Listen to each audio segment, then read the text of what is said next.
de fato, o que é a direita católica no Brasil. Eu não tenho mais dúvida, digo com muita tranquilidade. Em alguns casos, eu usaria o termo extrema.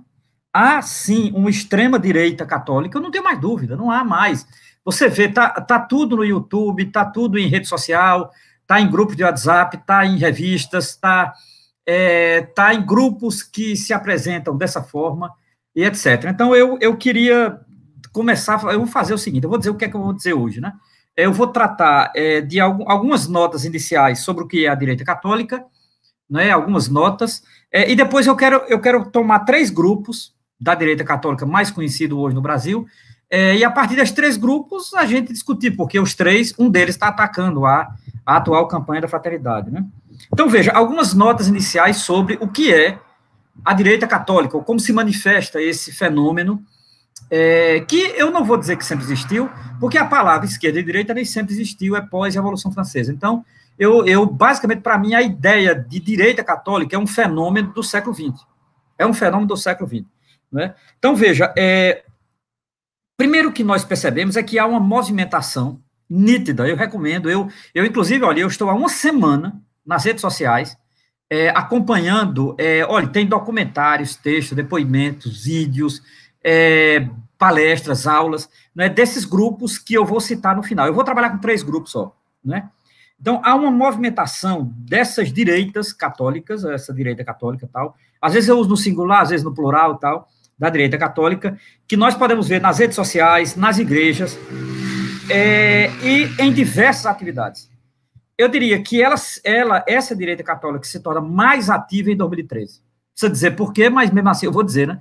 Por que elas se tornam mais ativas em 2013? Por conta de tudo que aconteceu em 2013, aquelas manifestações contra o governo Dilma Rousseff, contra o PT, contra o comunismo, contra o socialismo, aquelas manifestações de rua e, obviamente, a consolidação entre 2013 e 2016 de um grupo de direita mesmo político, ativo, né? Então, assim, tipo o MBL e outros, que se cacifaram ali, se elegeram ali, esse pessoal virou parlamentar em 2014 ali, e outra coisa, todos lutaram ardorosamente pelo golpe de 2016 e de Rousseff, etc. Então, assim, o antipetismo associado ao anticomunismo é uma marca dessas direitas, e em particular da direita católica, né?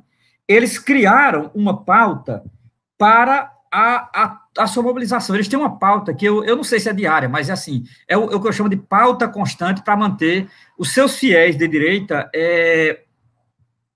animados, manter seus fiéis de direita preparados, manter seus fiéis de direita em engajamento. Eles criaram uma pauta. Essa pauta passa contra o PT, contra o comunismo, ideologia de gênero e, principalmente, tudo que diz respeito àquilo que eles definem como modernismo ou modernismo e tal. Então, assim, uma pauta antimoderna, consequentemente, eles são muito críticos do Concílio Vaticano II, quando não são anti-Vaticano II, o Concílio Vaticano II, que mudou a igreja nos anos 60, a igreja católica, essa coisa contra o PT, contra o comunismo, a ideologia de gênero é a bandeira de todos eles têm uma referência na ideologia de gênero. Agora, há um fenômeno que eu diria que são 2 anos, 2 datas significativas para a ascensão violenta e virulenta da extrema-direita católica.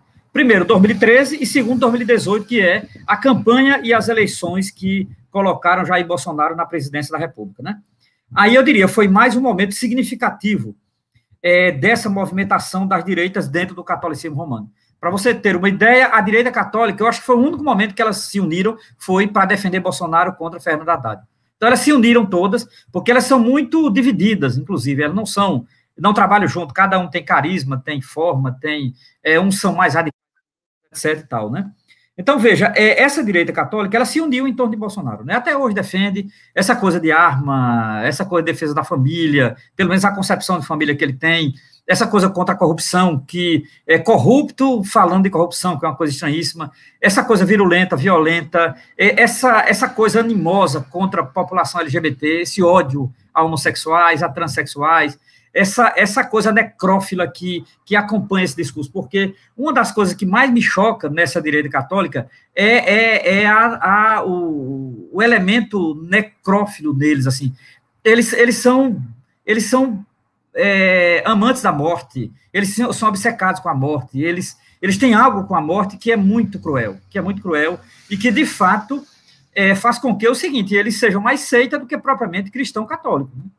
É impressionante. O Jesus deles eu não consigo entender. Francamente, eu não me encaixo. Eu passei uma semana vendo essas coisas deles na internet. Eu fiquei impressionado, assim. O grau de lavagem cerebral, o grau de infantilismo.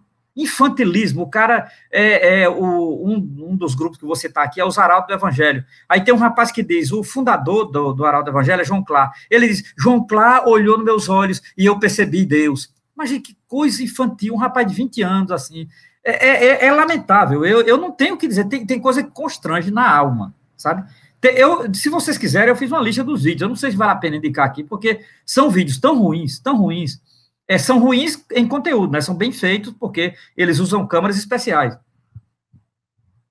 Mas são vídeos muito ruins, assim, que empobrece a fé, empobrece a espiritualidade. Eu nem estou falando com ateu, eu suponho que o grupo que está aqui seja de religiosos. Eu nem estou dialogando com os ateus, eu estou dialogando dentro do catolicismo. É muito ruim, é muito feio para a prática histórica católica, né? Mas eu acho importante o seguinte, que eles têm uma coisa que eu acho também, muito visível quando você aprofunda mais, né, escuta eles, que assim, primeiro eles tomaram o Papa Francisco como inimigo, está muito claro.